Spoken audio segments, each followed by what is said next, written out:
There are words in the Bible that, once spoken, nothing can stop. Not time, not empires, not human power. When God speaks, his words are not predictions. They are verdicts from the throne of heaven. This isn't just the story of a military defeat. It's the story of a proud, wealthy, unstoppable city vanishing from the face of the earth, exactly as God said it would, hundreds of years earlier. That city was Tyre, and what you're about to hear will make you see the Bible in a way you never have before. The glory of ancient Tyre. Tyre, the proud port city of the Phoenicians, stood on the shores of the Mediterranean. It was the trade capital of the region, famous for its royal purple dye worth more than gold, supplying kings and rulers across the ancient world. This city wasn't just rich, it was nearly untouchable.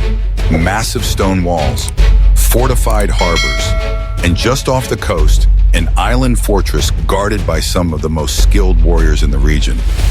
If you lived in Tyre, you would believe no power could ever destroy it.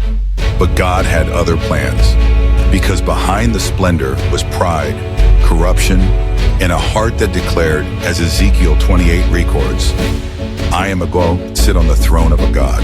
The prophecy is spoken. Around 586 BC, through the prophet Ezekiel, God spoke. This is what the sovereign Lord says to Tyre.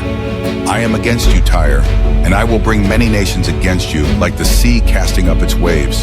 They will destroy the walls of Tyre and pull down her towers. I will scrape away her rubble and make her a bare rock. You will never be rebuilt, for I, the Lord, have spoken. Ezekiel 26, 3-5-14. A bold claim, telling the most secure city in the region that it would be wiped out and never rebuilt. To the people of Tyre, it must have sounded ridiculous, but history would prove God never exaggerates. When he speaks judgment, the countdown begins. The first fulfillment.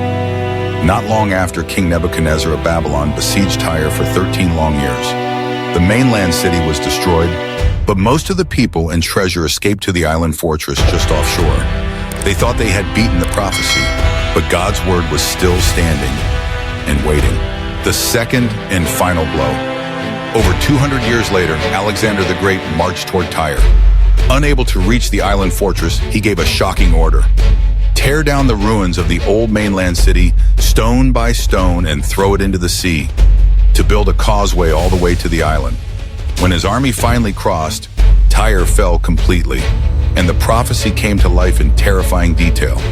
The city was scraped bare like a rock, exposed to the waves, exactly as Ezekiel had said centuries earlier. The silence of a dead city. Today, the once mighty island fortress of Tyre lies in ruins under the waters of the Mediterranean. Its harbor filled with sand, its walls reduced to rubble. A small modern town named Tyre exists nearby, but it is not the ancient queen of the seas that Ezekiel saw in his vision. And just as the Lord declared, you will never be rebuilt. The lesson for us today, this isn't just an impressive piece of history, it's a warning. When God speaks, his word will come to pass, whether we believe it or not. Tyre fell not only because of military conquest, but because of pride, arrogance, and a heart that exalted itself above God. Today, we all have our own Tyres, fortresses we build in our hearts, our careers, our relationships, our bank accounts. We think they're unshakable, but whatever is not built on God's truth will fall. God is patient, but his patience has an end. The story of Tyre echoes across 2,600 years with one unshakable truth.